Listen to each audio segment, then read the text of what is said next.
అయితే డాక్టర్ గారు ఈ పెయిన్స్ తగ్గించుకోవడానికి చాలా మంది పెయిన్ మేనేజ్మెంట్ ప్రయత్నాలు చేస్తున్నారు. సో అసలు పెయిన్ మేనేజ్మెంట్ అంటే ఏంటి? దీనివల్ల నిజంగా ప్రయోజనం ఉంటుందంటారా? ఇంటర్వెన్షనల్ పెయిన్ మేనేజ్మెంట్ అనేదండి కార్డియాలజీ, పల్మనాలజీ లాగానే ప్రత్యేకంగా అభివృద్ధి చెందిన పూర్తి స్థాయి విభాగం వైద్య శాస్త్రంలో అధునాతనంగా వచ్చింది.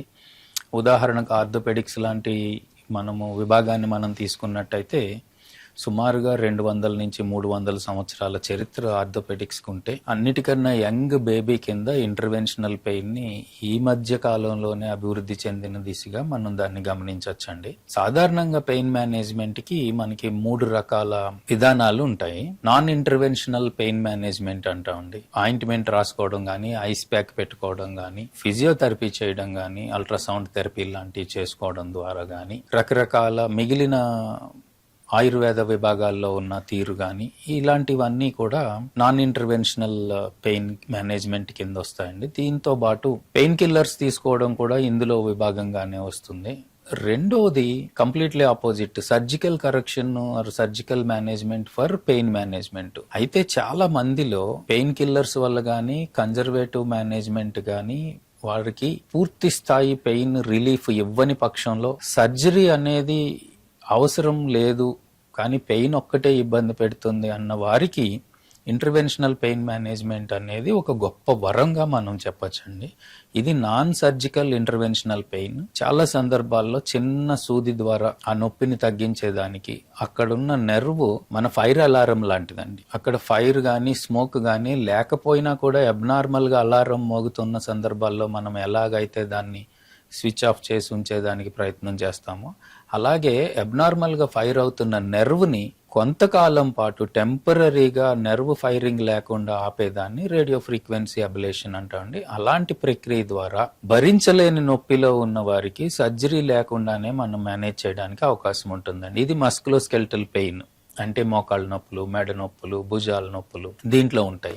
దీర్ఘకాలికంగా న్యూరోపతిక్ పెయిన్ కూడా చాలా మందిలో ఉంటుందండి. హెర్పెస్ కావచ్చు, ట్రైజమైనల్ న్యూరాలజియాలు కావచ్చు, స్కయాటికా లాంటి. అంటే వీరిలో నెర్వ్ రూట్ వద్ద కానీ, ట్రంక్ కానీ నెర్వ్ ఇరిటేట్ అవ్వడం ద్వారా కానీ, నెర్వ్ డ్యామేజ్ అవ్వడం కానీ వీరి సందర్భంలో కూడా మనకి ఇంటర్వెన్షనల్ పెయిన్ చాలా అద్భుతంగా మనకి దోహదపడుతుంది. మరొకటి ఇంటర్వెన్షనల్ పెయిన్ వరకు మనం ప్రత్యేకంగా మాట్లాడుతూ ఉంటే క్యాన్సర్ పెయిన్స్ లాంటివి అండి. క్యాన్సర్ పెయిన్, క్యాన్సర్ ఎదుర్కొంటున్న పేషెంట్స్లో క్యాన్సర్ కానీ ఆ మాట వరకు వస్తే మరణం కానీ వారిని బాధించదండి. వారిని ఎక్కువగా బాధ పెట్టేది పెయిన్, క్యాన్సర్ పెయిన్. అది రకరకాల కీమోథెరపీల వల్ల కావచ్చండి, ఇంజెక్షన్స్ వల్ల కావచ్చు, పిన్ ప్రిక్స్ కావచ్చు, సర్జరీలు కావచ్చు, అనేక రకాల కారణాల వల్ల వాళ్ళందరికీ తీవ్రమైన ఆందోళనని, బాధని కలిగించేది క్యాన్సర్ పెయిన్. అనేక కారణాలకు వస్తుందండి. పెథలాజికల్ ఫ్రాక్చర్స్ ఉంటాయి, టిష్యూ డ్యామేజ్ అనేక రకాలుగా ఉంటుంది. వీరికి అద్భుతమైన వరం ఇంటర్వెన్షనల్ పెయిన్. అందులో సీలియాక్ ప్లెక్సస్ బ్లాక్ అనేది చేస్తున్నారండి. అది మాకు సంతోషం ఏంటంటే ఇప్పుడు హైదరాబాద్ లాంటి మన నగరంలో కూడా అది అందరికీ అందుబాటులోకి వచ్చింది. చాలా వరకు అది ఒక వరంగా మనం దాన్ని గమనించుకోవచ్చు. అయితే ఎక్కువ మందిలో సహజంగా ఉండేది దీర్ఘకాలికమైన నడుము నొప్పి, వెన్ను నొప్పి, మెడకి సంబంధించిన సమస్యలు, షోల్డర్ పెయిన్స్. అలాగే మరింత ఎక్కువ మందిలో ఉండేది లాంగ్ టర్మ్ నీ పెయిన్. ఇందాక మనం చెప్పుకున్నట్టుగా డిఫార్మిటీ లేని క్రమంలో పూర్తి స్థాయి డ్యామేజ్ అయిపోయింది, స్టేజ్ 4కి వెళ్ళిపోయింది అన్నని క్రమంలో వారి యాక్టివ్ లైఫ్ స్టైల్లోనే ఇబ్బందులు వస్తున్నాయి. 500 నుంచి 1000 అడుగులు వేయగలుగుతున్నారు కానీ తీవ్రంగా బాధపడుతున్న వాళ్ళందరూ కూడా ఇంటర్వెన్షనల్ నీ పెయిన్ చేసుకోవడం ద్వారా ఈ నొప్పి నుంచి ఉపశమనం పొందడమే కాకుండా నడక పెరగడం ద్వారా వీరి ఆరోగ్యాన్ని కూడా మళ్ళీ మంచిగా చేసుకోవడానికి ఆర్ఎఫ్ ట్రీట్మెంట్ అనేది గొప్ప వరంగా ఉన్నదండి. అనేక వేల మంది దీనివల్ల ప్రయోజనాన్ని పొంది ఉన్నారు. అయితే డాక్టర్ గారు మీరు ఇప్పుడు చెప్పారు కొంతమంది పెయిన్ ఉండడం వల్ల పెయిన్ కిల్లర్స్ వాడుతున్నారని చెప్పి. సో పెయిన్ కిల్లర్స్ వాడడం వల్ల నొప్పి శాశ్వతంగా తగ్గుతుందా, లేదంటే అప్పటి వరకు ఉపశమనం ఇస్తుంది అంటారా? దీనివల్ల సైడ్ ఎఫెక్ట్స్ కూడా ఏమైనా ఉన్నాయంటారా? చాలా మంచి ప్రశ్న అడిగారమ్మా.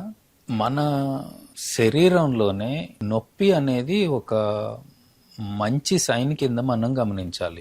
Pain is a good sign అండి. పెయిన్ ఏమవుతుందంటే మన శరీరంలో ఎక్కడో ఒక చోట గాయమైంది, డ్యామేజ్ అయింది, టిష్యూ ఇంజరీ అయింది అనేది మనకి సూచన. దాని ద్వారా ఏమవుతుందంటే న్యాచురల్గానే అక్కడున్న కండరాలు కొంచెం స్టిఫ్ అయిపోవడము, మూమెంట్ తగ్గించుకోవడానికి ప్రయత్నం చేయటము, మనం అలర్ట్గా ఉండడానికి దాని మీద మరింత ఒత్తిడి, ఆ జాయింట్ మీద కానీ ఆ మజిల్ మీద కానీ మరింత ఒత్తిడి పడకుండా మనం ప్రికాషన్ తీసుకోవడానికి కానీ ఇది మనకి సాధారణంగా హెల్ప్ చేస్తుంది. ఆ రిపేర్ ప్రాసెస్కి దాటిన తర్వాత కూడా కంటిన్యూస్గా పెయిన్ ఉంటూ ఉంటే దానికోసం అనేక రకాల పెయిన్ కిల్లర్స్ మనకి అవైలబుల్గా ఉన్నాయండి. Non steroidal anti inflammatory drugs అంటారు, అది మొదటి లెవెల్లో ఉంటున్నాయి. రెండోది సెంట్రల్ యాక్టింగ్ డ్రగ్స్ అంటారు, ట్రెమడాల్ లాంటి మెడికేషన్ ఉంటుంది. దానిపైన కొన్ని సందర్భాల్లో కొంత లో డోసు స్టెరాయిడ్స్ కూడా వాడుతూ ఉంటారు. దానికి పై స్థాయిలో కూడా కొన్ని ప్రత్యేకమైన ఇంటర్వెన్షనల్ పెయిన్ లేదా పెయిన్ కిల్లర్స్ మనకి అందుబాటులో ఉన్నాయి. అయితే ఒక పరిమితమైన సమయం దాటిన తర్వాత ఖచ్చితంగా మనకి పెయిన్ కిల్లర్స్ తోటి కొన్ని వందల రకాల సైడ్ ఎఫెక్ట్స్ మనకి రావడం జరుగుతూ ఉంటుంది.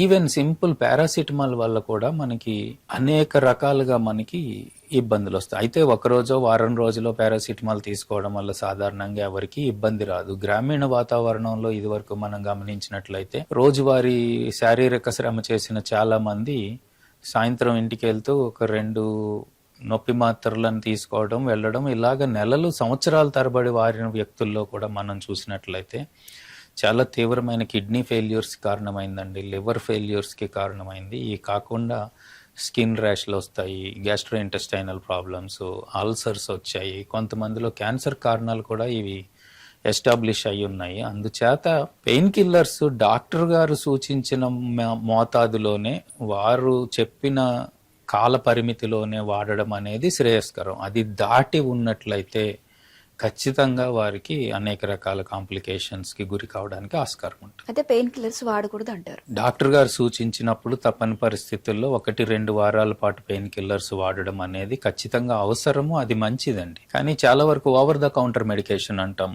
అక్కడ దాని మీద అవగాహన లేని వారికి ఎంత డోసు వాడుతున్నారు, ఎన్ని రోజులు వాడుతున్నారు, కొన్ని సందర్భంలో పేషెంట్ బరువు ఎంత ఉంది, అనేక రకాల అంశాలని పరిగణనలోకి తీసుకుని అనుభవజ్ఞ డాక్టర్లు ఆ ప్రిస్క్రిప్షన్ ఇస్తారు. ఆ ప్రిస్క్రిప్షన్ లేకుండా దాన్ని కంటిన్యూస్గా వాడడం వల్ల వాళ్ళు ఖచ్చితంగా సైడ్ ఎఫెక్ట్స్ని, కిడ్నీ డ్యామేజ్ని ఇన్వైట్ చేసిన వాళ్ళు అవుతారు. అయితే ఇలా వాడిన తర్వాత కూడా నొప్పి తగ్గలేదు, దానికి ఎలాగా ఏమి అనే దాంట్లో కొంచెం పెయిన్ స్పెషలిస్టులు కానీ దీనికి సంబంధించిన దాంట్లో అనుభవజ్ఞులైన స్పెషలిస్ట్ డాక్టర్స్ని కానీ సంప్రదించడం ద్వారా వారు ఖచ్చితంగా మేలైన పరిష్కారాల వైపు వెళ్ళగలుగుతారు.